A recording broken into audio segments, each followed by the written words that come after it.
Mạnh Vân Giao và Mạnh An Từ lần đầu thấy căn phòng xa hoa thế này, đứng khép nép trên mặt đất, thậm chí chẳng dám đến gần cái ghế, sợ làm hỏng không có tiền đền. Ai ngờ Tiểu Dì đặt cúi xuống, ngồi phịch một cái lên ghế. Tiểu Dì, quỳ kia, mau đứng lên đi mà. Quỳ cái ghế làm gì chứ? Ghế gỗ thông thôi mà, đắt gì đâu mà đắt. Gỗ trong nhà này còn đáng tiền hơn ta đấy.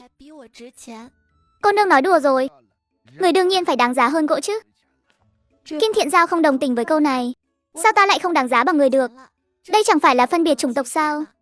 Tại hạ họ Tần, cô nương cứ gọi ta là Tần trưởng quỹ. Có thể cho ta xem nhân sâm cô nương mang tới không? Kim Thiện Giao lấy từng loại thảo dược ra. Khi thấy nhân sâm và lộc nhung bị kẹp giữa một đống ngũ vị tử, Tân Bá Đường thầm than phí phạm, thật quá phí phạm. Ông ta không nhịn được mà nhìn vào gùi thêm mấy cái. Nấm đầu khỉ, tiệm thuốc cũng thu mua nấm sao? Ai cha cha, cô nương này toàn phá của đồ tốt, thật khiến người ta tức mà. Nhưng nấm đầu khỉ này được coi là sơn hào hải vị, có thể làm cống phẩm tiến dâng hoàng thượng đấy. Cô nương, nấm đầu khỉ này ta lấy. Cô ra giá đi. Trưởng quỹ, chúng ta cứ xem thảo dược trước đã. Thảo dược cô mang đến ta thu mua hết. Ngũ vị tử 100 văn 1 cân, hoàng kỳ 1 lạng bạc 1 cân, nhân sâm 200 lạng bạc 1 lạng. Cô thấy thế nào? Kim Thiện Giao không biết thương lượng làm ăn, không dám tùy tiện mở miệng. Tân Bá Đường thấy cô không nói gì, tưởng rằng giá thấp quá. Cô nương, nhân sâm thường là 10 lạng bạc 1 lạng, nhưng sâm này của cô gần 100 năm rồi, 200 lạng bạc là mức giá cao nhất ta có thể đưa ra. Kim Thiện Giao nhầm tính rồi gật đầu. Lộc nhung 10 lạng 1 cân, linh chi 16 lạng 1 cân, thấy sao? Được, cứ theo ý trưởng quỹ. Tân Bá Đường liếc mắt ra hiệu cho Tiểu Nhị, bảo hắn đi cân rồi tính tiền. Cô nương, nấm đầu khỉ này cô định bán bao nhiêu? Không bán nữa. Cô nương, nấm đầu khỉ này mã đẹp, kích thước lớn, bán cho ta sẽ không để cô chịu thiệt đâu. Trưởng quỹ, nói thật là ta muốn để dành cho bọn trẻ ăn. Tân Bá Đường lại một lần nữa chấn kinh. Cô nương này không lẽ đầu óc có vấn đề? Nấm đầu khỉ tốt thế này mà lại đem cho trẻ con ăn. Không bán thì mang đến làm gì? Nấm đầu khỉ trên núi không thường có, ta mang xuống xem giá, rẻ thì bán, đắt thì để lại tự ăn. Lúc này Tiểu Nhị đã tính xong, đưa sổ sách cho trưởng quỹ. Tổng cộng 1.700 lạng. Tân Bá Đường không hề kinh ngạc. Đồ tốt thế này, mang lên kinh thành có thể bán gấp đôi gấp ba. Cô nương đợi chút, trong tiệm không có sẵn chừng này tiền, ta đi ngân phiếu lấy ngay đây. Sau khi Tần Bá Đường đi khỏi, Mạnh Vân Giao mới dám lên tiếng. Tiểu Di, 1.700 lạng là bao nhiêu ạ?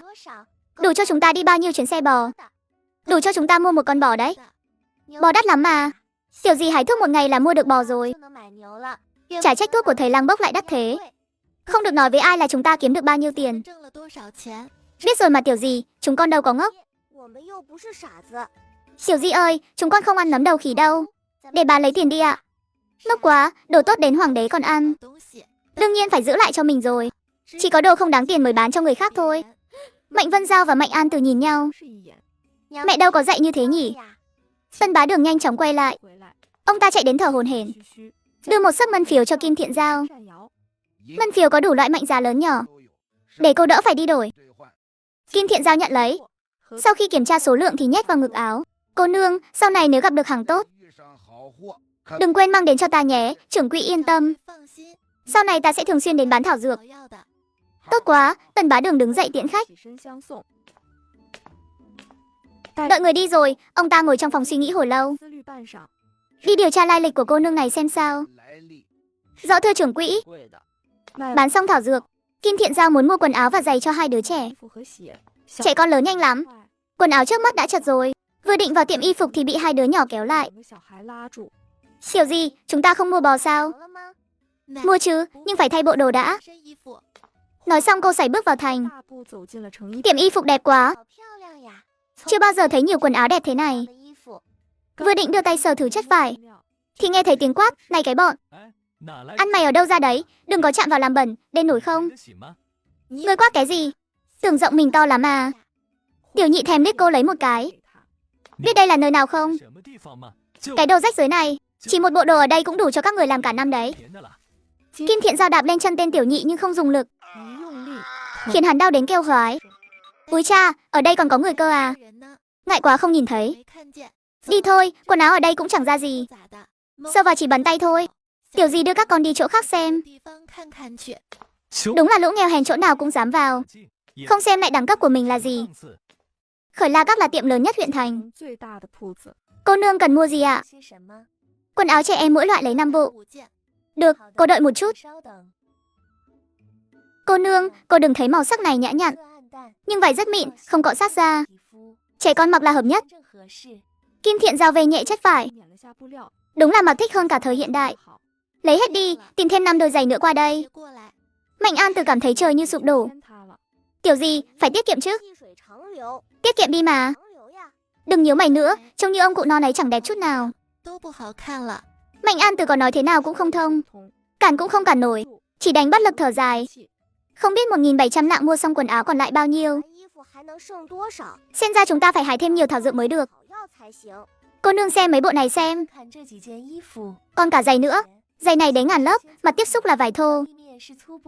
Bên trong là vải mịn. Mặt trên là lụa. Đi vừa thoải mái vừa êm. Trưởng quỹ ơi, con còn nhỏ lớn nhanh lắm. Đi mặt vải thô là được rồi ạ. Ái cha, con mới tí tuổi đầu mà đã biết mình lớn nhanh rồi cơ đấy. Lấy mấy đôi mặt vải đi. Thanh toán xong, ba người vác túi lớn túi nhỏ ra khỏi tiệm. Kim Thiện Giao còn phải mua gạo, mì, dầu và đồ dùng sinh hoạt nữa. Không thể cứ cõng mãi trên lưng được. Thế là đến chợ Châu Ngựa mua một con bò và một chiếc xe bò. Cô không biết đánh xe bò, nhưng cô biết dạy dỗ nó mà. Vay đường cơ bản là con bò ngoan ngay. Có xe bò rồi mua đồ tiện hơn hẳn. Kim Thiện Giao tin chắc rằng mọi vấn đề trong cuộc sống đều có thể tìm thấy trong sách. Thế là ba người đến hiệu sách mua một ít đồ dùng để đi học tư thục. Tiện tay mua thêm 2 cuốn công thức nấu ăn và kinh nghiệm làm ăn, cùng đủ loại sách linh tinh khác. Có nghe gì chưa? Công tử nhà Triệu Phủ mất tích rồi, đến giờ vẫn chưa tìm thấy. Cơ hội để phục hồi linh đan đến rồi đây. Cô lặng lẽ sáp lại gần người đó, muốn nghe cho rõ. Ai ngờ người đó thấy cô lại gần, đỏ mặt lùi lại 2 bước. Thế này là ý gì chứ? Đường đường là một cây ngân hạnh mà lại bị người ta ghét bỏ sao? Cô không tin, lại vểnh tai sáp lại gần thêm chút nữa. Cô nương xin hãy đứng xa một chút. Nam nữ thụ thụ bất thân, sao có thể có hành động quá giới hạn như vậy? Quả nhiên là chê ta đứng gần. Cô tằng hắng một cái. Mạn phép hỏi công tử Triệu Phủ mất tích thật sao? Chuyện này còn giả được à? Mất tích 3 ngày rồi. Triệu lão gia sắp phát điên rồi đấy. Xin hỏi công tử, Triệu Phủ đi đường nào ạ? Chỗ có cổng lớn màu đỏ, phía trước có 2 con sư tử đá, chính là Triệu Phủ. Kim Thiện Giao nhìn theo hướng hắn chỉ, dắt xe bò định đi qua đó. Nghĩ đến điều gì đó, quay đầu nói với người kia, sau này ngươi cũng đứng xa mấy cái cây ra nhé. Chúng nó cũng chẳng thích ngươi đâu. Người đó bị nói cho ngơ ngác chẳng hiểu gì. Kim Thiện Giao đến trước cửa lớn Triệu Phủ và báo với lão gia nhà ngươi, ta biết tiểu thiếu gia nhà ngươi đang ở đâu đấy.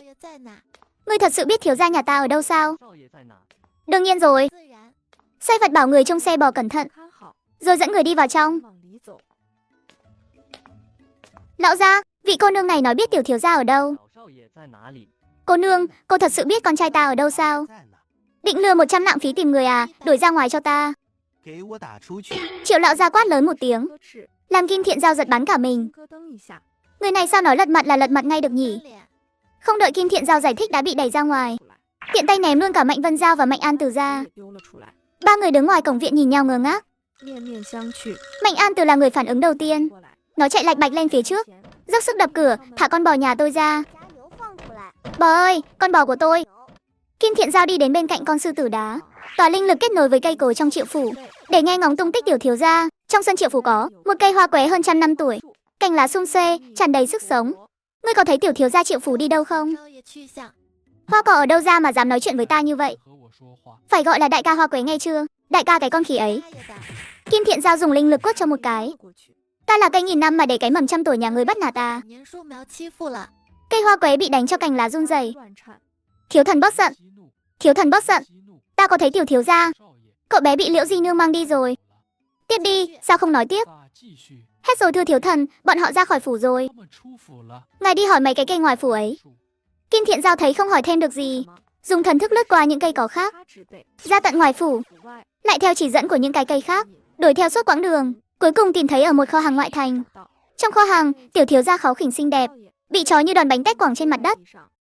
Kim Thiện Giao thu hồi linh lực, Lúc này cửa Triệu phủ cũng bị Mạnh An Từ gõ mở. Triệu lão gia đứng trong cửa nhìn xuống nó.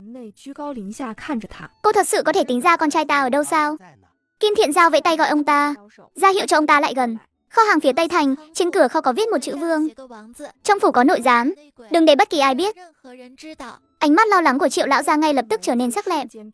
Ông ta nhìn Kim Thiện Giao đầy ẩn ý. Trông chừng cô ấy, đừng để cô nương này đi mất. Dặn dò xong liền một mình đi đến kho hàng phía Tây Thành. Ý gì đây, trông chừng ta á? Ta còn chưa nhận được một đồng tiền nào đâu nhé. Các người có đuổi ta cũng chẳng đi đâu. Cô bĩu môi, ngồi phịch xuống đất. Mạnh An Từ và Mạnh Vân Giao ngồi hai bên trái phải cạnh cô. Ánh mắt thỉnh thoảng liếc về phía con bò già trong tay tiểu sai vặt. Bò nhà mình thành con tin rồi. À, thành bò tin rồi. Ta vừa mới bị bán đã bị chủ mới dạy dỗ một trận, giờ lại biến thành bò tin. Lòng bò đau khổ lắm, nhưng bò không nói ra đâu. Khoảng 2 canh giờ sau, Triệu lão gia bế một cậu bé quay về. Ông giao con trai cho vợ chăm sóc cẩn thận, rồi đi đến trước mặt Kim Thiện Giao. Đại sư, tìm được con trai ta đều nhờ có ngài giúp đỡ. Ông vừa nói vừa mời người vào thư phòng. Đại sư, ngài nói trong nhà ta có nội gián, có thể cho biết rõ là ai không? Triệu mỗ nguyện trả gấp đôi giá. Ta chỉ làm việc tìm đồ tìm người thôi. Đa tạ đại sư, nếu muộn một bước ta sợ không được gặp lại con trai nữa rồi. Kim Thiện Giao chỉ cười không nói gì. Vết nứt trên nội đan của ta lại nhỏ đi một chút rồi. Từ đó có thể thấy, chỉ cần ta tiếp tục làm việc thiện, ngày nội đan phục hồi sẽ không còn xa. Đến lúc đó ta lại là một cây ngân hạnh vàng rực rỡ rồi. Kim Thiện Giao cầm 100 lạng bạc, dẫn Mạnh An Từ và Mạnh Vân Giao ra khỏi thư phòng. Thoang thoảng nghe thấy cây hoa quế và đám hoa cỏ than vãn. Đúng là một món đồ cổ, chẳng biết cái gì cả, suốt ngày giúp trong hố cây, chỉ biết tăng linh lực chứ chẳng tăng kiến thức. Câu đó nói thế nào nhỉ? Đúng là kẻ giàu sổ dưới quê lên. Triệu lão gia thấy cô cứ nhìn chằm chằm cây hoa quế, không hiểu hỏi, đại sư, cái cây này có vấn đề gì sao? Cái cây này khắc ông đấy, chặt đi cho rảnh nợ. Nói xong liền quay người rời đi. Mạnh Vân Giao và Mạnh An Từ ngồi trên xe bò, nhìn trời xanh mây trắng cười thành tiếng.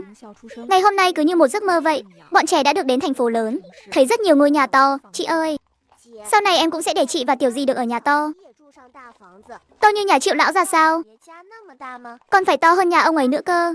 Hai đứa nhỏ nhìn nhau, hi hi cười thành tiếng. Chị ơi, từ lúc vào Triệu phủ mới biết nhà mình nghèo thế nào. Em phải hái thuốc kiếm tiền, kiếm thật nhiều tiền. Em không muốn thấy ánh mắt của tên tiểu nhị tiệm y phục đó nữa.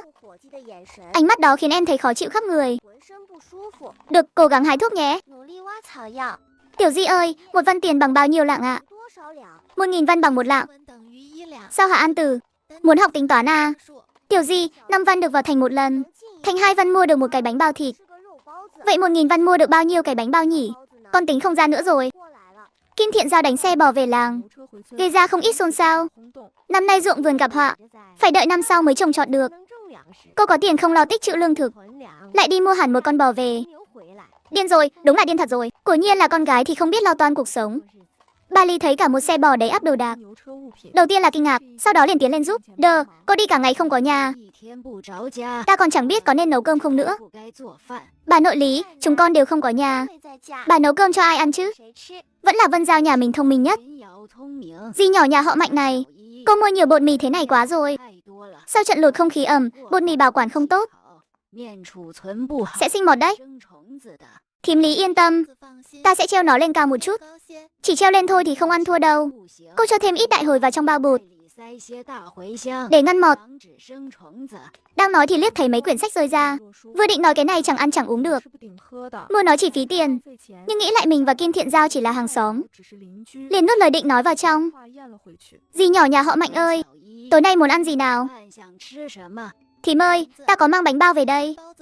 Trong nhà có gạo đấy, thím giúp ta nấu nồi cháo, rồi hâm nóng bánh bao là được rồi. Được, ta đi làm ngay đây. Bà Lý là người giữ lời, đã hứa giúp Kim Thiện Giao nấu cơm 1 tháng, thì sẽ không lười nhắc. Chẳng mấy chốc cháo đã nấu xong. Thời gian không còn sớm nữa, ta phải về đây. Thằng cháu nội không thấy ta là đêm nó không chịu ngủ đâu. Được, Kim Thiện Giao tiễn người ra khỏi sân, đi đến chuồng bò cho nó ăn một lá ngân hạnh. Mới vào phòng nghỉ ngơi, một ngày nọ Kim Thiện Giao thắng xe bò, mang theo cái đùi hươu đã ướp muối. Vân Giao, An Từ, xuất phát thôi nào. Tiểu gì, người nói xem phu tử có thích chúng con không? Đương nhiên rồi, các con thông minh xinh đẹp thế này. Phu tử chắc chắn sẽ thích thôi. Tiểu Hà thôn và các thôn lân cận dùng chung hai ngôi trường tư thục. Kim Thiện Giao đã cất công đi nghe ngóng khắp nơi, cân nhắc kỹ lưỡng. Cuối cùng chọn nhà Hàn phu tử. Nhà Hàn phu tử giàu có hơn nhiều so với các hộ nông dân khác. Tường đất nện, sân lát đá xanh. Trong sân vang lên tiếng đọc bài râm ran. Chào phu tử, cô nương là người ở đâu? Dạ ở Tiểu Hà thôn, nghe danh Hàn phu tử dạy rất giỏi, nên đặc biệt đưa hai đứa trẻ đến đây nhờ ngài khai sáng. Hàn phu tử mỉm cười gật đầu, vuốt râu nhìn về phía Mạnh An Từ. Thấy ánh mắt nó tinh anh, dáng đứng thẳng tắp, đối diện với ánh mắt của ông mà không hề rụt rè. Đúng là một mầm non tốt. Tên là gì nào? Dạ Mạnh An Từ. Nụ cười của Hàn phu tử chợt khựng lại. Mạnh Hồng Đức ở Tiểu Hà thôn. Và Mạnh Hồng Nghị có quan hệ gì với các con? Dạ là bác cả và bác hai của con ạ. Vừa dứt lời, vẻ mặt Hàn phu tử liền lạnh tanh. Chuyện nhà họ Mạnh ở Tiểu Hà thôn đã đồn ầm khắp các thôn xóm xung quanh. Bác của hai đứa trẻ và dì nhỏ tranh giành quyền nuôi dưỡng.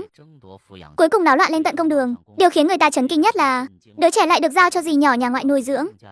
Làm gì có đạo lý con cháu trong tộc lại để nhà ngoại nuôi chứ? Đúng là đảo lộn cương thường, trái với luân thường đạo lý. Loại trẻ con không nhận tổ quy tông này ta sẽ không nhận đâu. Hàn phu tử lộ vẻ khinh bỉ.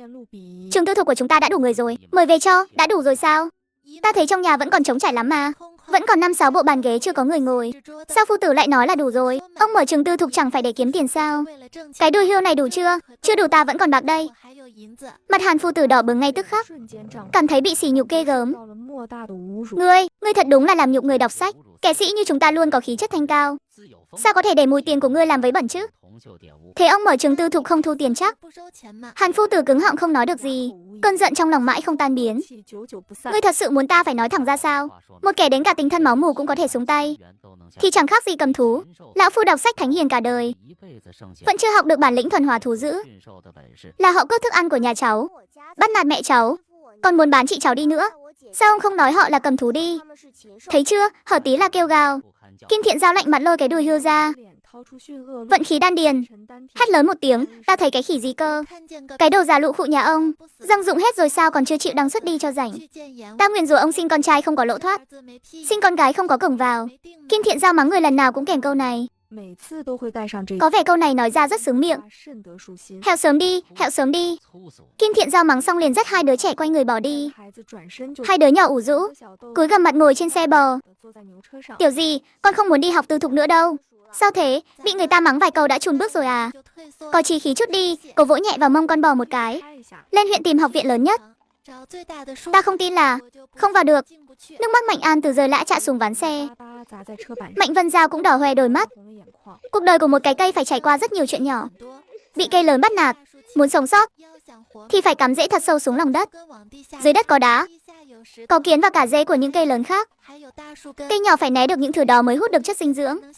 Lớn hơn một chút nữa, cành lá sẽ mọc lung tung, để lớn thành một cây đại thụ chọc trời. Cây nhỏ mỗi ngày đều phải đứng thẳng lưng, không dám lơ là chút nào, nếu không sẽ trở thành một cái cây vẹo vọ. Đợi đến khi lớn bằng cây đại thụ kia thì mới bắt đầu cuộc chiến thật sự. Con nhìn hai cái cây đứng đó không nhúc nhích. Thực ra dưới đất rễ cây đang đấu nhau một mất một còn đấy. Đồng thời còn phải đề phòng con người chặt hạ. Làm sai nhà thì còn giữ được toàn thây.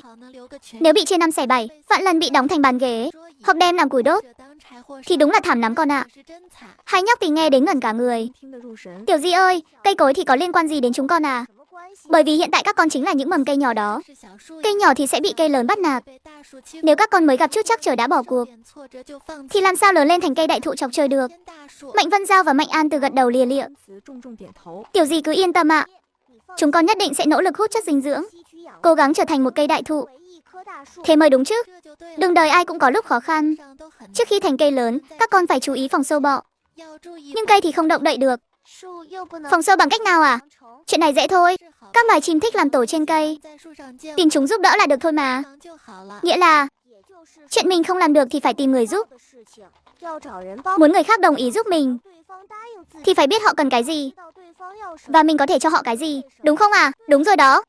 Sau khi xe bò vào đến huyện thành, đến thư viện Thanh Sơn, Kim Thiện Giao bước tới gõ vòng cửa. Người bước ra là một người đàn ông trung niên.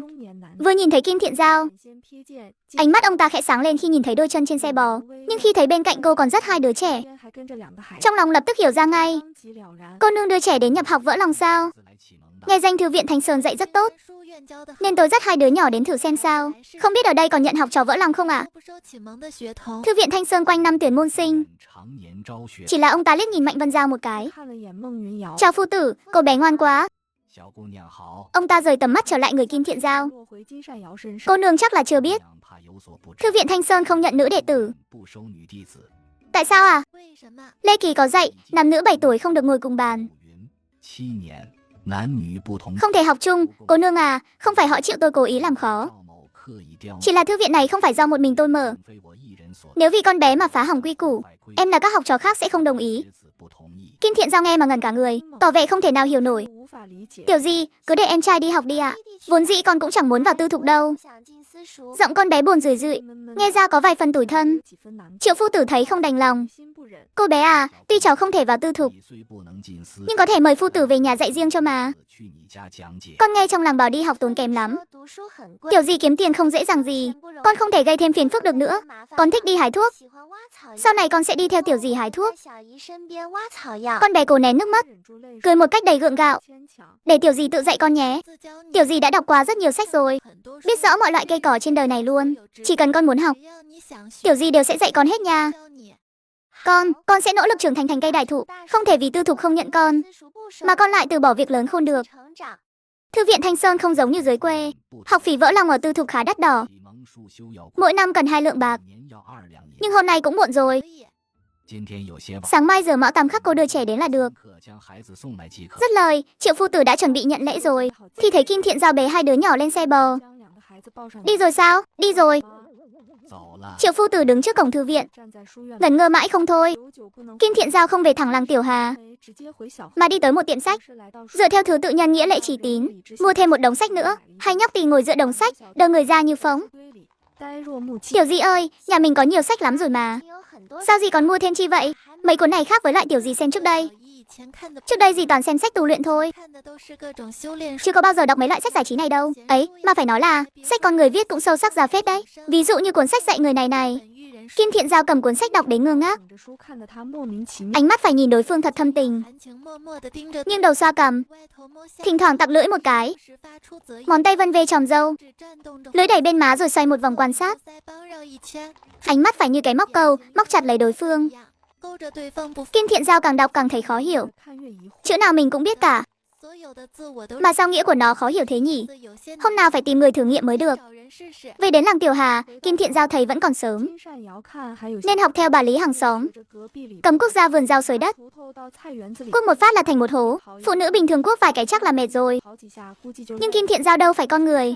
Toàn thân cô tràn đầy linh lực xài không hết, mảnh vườn nhỏ loáng cái đã trông như mới. Cô áp dụng phương pháp gieo hạt của rừng nguyên sinh, bốc nắm hạt giống tung lên trời là xong. Cứ thế tùy ý xử lý xong xuôi mọi việc, không lấp đất, cũng chẳng tưới nước, càng không thèm làm luống dẫn nước. Kim Thiện Giao quay người lại, thì thấy hai nhóc tì đang nhìn mình với vẻ mặt kinh hãi. Sao thế, Tiểu Di? Trước giờ dì toàn trồng cho kiểu này à? Có vấn đề gì sao? Tiểu Di ơi, hay là mình đem ruộng cho thuê đi ạ? Cũng đúng, mình đến đây để báo ơn, chứ đâu phải đến để làm ruộng đâu. Thuê thì thuê, được thôi. Nghe theo con, sẵn tiện lúc rảnh rỗi không có việc gì, tiện đây giới thiệu cho mọi người một món đồ cực xịn. Đề xuất mọi người dùng thử ứng dụng Douyin Ginsuan. Trong đó toàn là những video chất lượng, hài hước, lầy lội được tuyển chọn kỹ càng. Ai mê hoạt hình hài hước thì đừng có bỏ lỡ nha. Lúc bạn làm việc nhà không rảnh nhìn màn hình thì có thể phát dưới nền để giải phóng đôi mắt.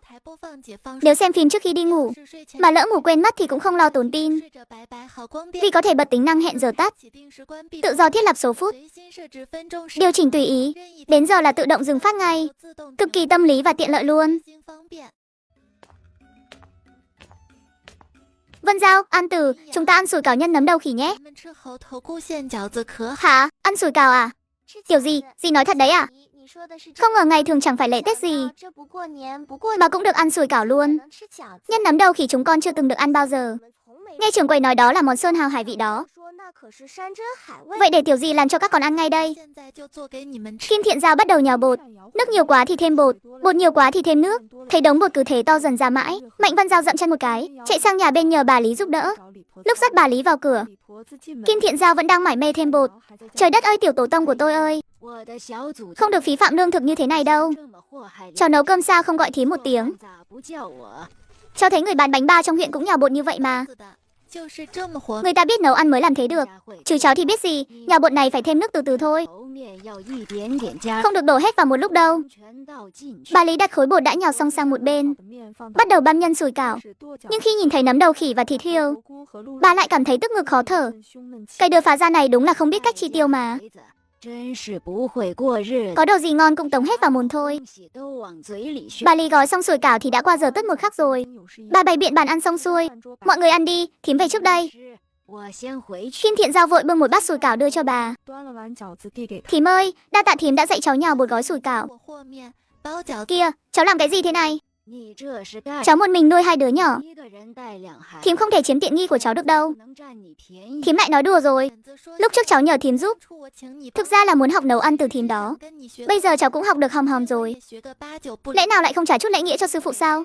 Bà Lý chợt nhớ đến cháu trai mình đã nửa năm nay chưa được ăn miếng bột mì trắng nào cả, nên đỏ mặt nhận lấy bát sủi cảo. Vậy thì đa tạ tiểu dì nhà họ Mạnh nhé. Vậy thím về trước đây. Bà vừa đi khỏi, Mạnh Văn Giao và Mạnh An Từ xị mặt xuống ngay. Tiếc của rồi à? Vâng ạ. Sủi cảo quý giá thế mà gì. Trong làng đa số các nhà mỗi năm chỉ được ăn một lần thôi. Các con có chú ý đến cái cây ngoài sân nhà mình không? Cây dương hệ đến mùa xuân là bông trắng bay khắp nơi. Tiểu gì, cái cây đó thì sao à? Những cái cây thông minh nhất sẽ chia sẻ một chút dinh dưỡng cho đám dây leo và rêu phong dưới chân mình. Các con mau ăn đi. Bà Lý bảo sủi cảo phải ăn lúc nóng mới ngon. Tiểu gì, dì có ngốc không vậy? Chia dưỡng chất cho kẻ khác thì làm sao mình lớn thành cây đại thụ được? Dây leo có bò cao đến mấy cũng không cao bằng cây. Ngược lại chúng còn có thể phủ kín mặt đất, giữ lại độ ẩm cho đất, khiến cho những loài cỏ dại khác không thể mọc lên. Rêu tuy nhỏ bé, nhưng lại có thể bảo vệ bộ rễ của cây, làm cho đất đai thêm màu mỡ. Chúng ta là cây lớn, hàng xóm láng giềng chính là dây leo và rêu phong. Khi chúng ta đi vắng, họ có thể trông nom nhà cửa giúp mình. Nghĩa là phải hào phóng với những người có ích cho mình. Khi họ nhận được lợi ích thì sẽ hết lòng hết dạ làm việc cho mình. Hiểu rồi, tiểu dì nói đúng quá ạ. Mấy cái đó là con người, dì không rõ. Chứ tâm tư của cây cỏ thì dì nắm rõ như lòng bàn tay. Một ngày nọ trên đường đến thư viện. Ở thư viện phải chú ý một chút nhé, đừng để người ta bắt nạt con đó. Nếu phu tử có dạy dỗ con mạnh tay thì về phải bảo dì biết chưa? Tiểu dì, nếu dì bị ai bắt nạt cũng phải bảo con nhé. Con sẽ đến nhà kẻ đó làm điều dại dột cho xem. Cái thằng bé này sau này không được đem mạng sống của mình ra đùa đâu đấy. Xe bò đã dừng trước cổng thư viện từ lúc nào? Đừng lo, cứ ở lại thư viện đi. Đến lúc tan học tiểu dì sẽ đến đón con. Kim cô nương, cứ giao đứa trẻ cho tôi. Làm phiền phu tử rồi ạ. Chị ơi, đợi em học xong về sẽ dạy lại cho chị nhé. Vậy em phải học cho giỏi đó. Đừng có về đến nhà là quên sạch bách đấy nhé. Gương mặt Mạnh An Từ đầy nghiêm túc, gật đầu một cái thật mạnh. Sải đôi chân ngắn cung cỡn chạy theo sau Triệu phu tử, bước vào thư viện. Mấy cậu chưa thấy đứa mới đến đâu? Nó đi xe bò tới đấy nha. Dứt lời, cả đám liền cười rộ lên một tràng. Triệu phu tử dẫn Mạnh An Từ đứng trước học đường. Sắc mặt ông trầm xuống. Thạch Nhiệm, ý tôi nói chính là nó đi xe bò tới đó. Mọi người đổ dồn ánh mắt về phía Mạnh An Từ, tò mò quan sát cậu bé. Những ánh nhìn dò xét đan xen vào nhau khiến Mạnh An Từ cảm thấy không thoải mái chút nào. Cậu bé giống như một hạt ngô rơi vào giữa đống gạo trắng. Xung quanh đều là những công tử nhỏ, quần áo bảnh bao, sống trong nhung lụa. Chỉ có cậu là thô kệch, chẳng hề ăn nhập gì cả. Mạnh An Từ mặt đầy bối rối. Phàm là người đều phải yêu thương, cùng chung trời đất.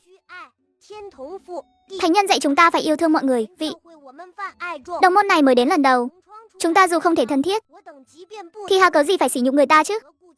Thạch Nhiệm bị nói trúng tim đen, mặt đỏ bừng lên. Người vừa nói tên là Triệu Tri Nguyên. Cậu ta là người học giỏi nhất lớp vỡ lòng, lại còn là cháu ruột của Triệu phu tử nữa.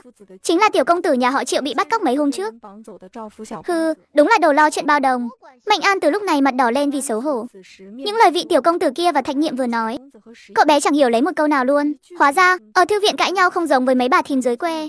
Sau khi Kim Thiện Giao từ biệt Triệu phu tử, cô liền lên xe bò quay về. Lúc đi ngang qua cổng nha môn, thấy bảng thông báo đang tụ tập rất đông người. Tàn nhẫn quá đi mất. liền một lúc xử lý 3 mạng người luôn. Chẳng phải sao, huyện nha đã dán thông báo rồi. Tiền thưởng lên tới 50 lượng bạc đó. Tiếc là tôi không biết tên tặc đó trốn ở đâu thôi. Kim Thiện Giao nghe thấy có chuyện giết người, lại cảm thấy hơi phấn khích trong lòng. Cô chen qua đám đông liếc nhìn nội dung trên bảng thông báo, rồi quay ra đánh xe bò đi về phía huyện nha. Tiểu gì, mình đi đâu vậy à? Đi kiếm tiền nào, giọng Kim Thiện Giao đầy vui vẻ. Cô vốn chẳng ham hố gì tiền bạc cả, chủ yếu là làm việc thiện có thể phục hồi linh đan. Chuyện tốt thế này cô không thể nào bỏ qua được. Khi đến trước huyện nha, cô liền ngẩn cả người. Người đông nghìn nghịt, ai cũng bảo mình đã thấy hung thủ xử lý người. Thậm chí ngay cả mấy ông thầy bói bày sạp cũng đến góp vui. Tránh ra nào. Tôi biết hung thủ đang trốn ở đâu. Bà xe ra đi, ở đây có ai mà không biết hung thủ ở đâu chứ? Tôi thật sự biết hung thủ ở đâu mà. Tôi nói này, một người đàn bà như cô không lo về nhà cho con bú đi. Chạy đến đây xem náo nhiệt cái gì không biết nữa. Đàn bà thì phải ở nhà cho con bú sao? Kim Thiện Giao cảm thấy mình đang bị kỳ thị. Ông già sắp về với ông bà rồi, chẳng phải cũng đang tranh việc với người trẻ đó sao? Sao cô lại nói chuyện cái kiểu đó hả?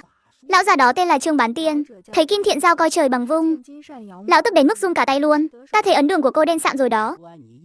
Trong vòng 3 ngày chắc chắn sẽ gặp họa si dâu. Xe ra đi, ông mới là người gặp họa si dâu ấy. Tôi biết hung thủ ở đâu. Tất cả những ai có manh mối hãy đến đăng ký theo tên. Sau khi kiểm tra, nếu phát hiện khai báo gian dối để lừa tiền thưởng sẽ bị phạt 20 trượng. Lời này vừa thốt ra một cái, đám dân chúng báo án lập tức giải tán sạch sành xanh. Vì sợ chậm chân một bước sẽ bị quan sai bắt lại ăn gậy.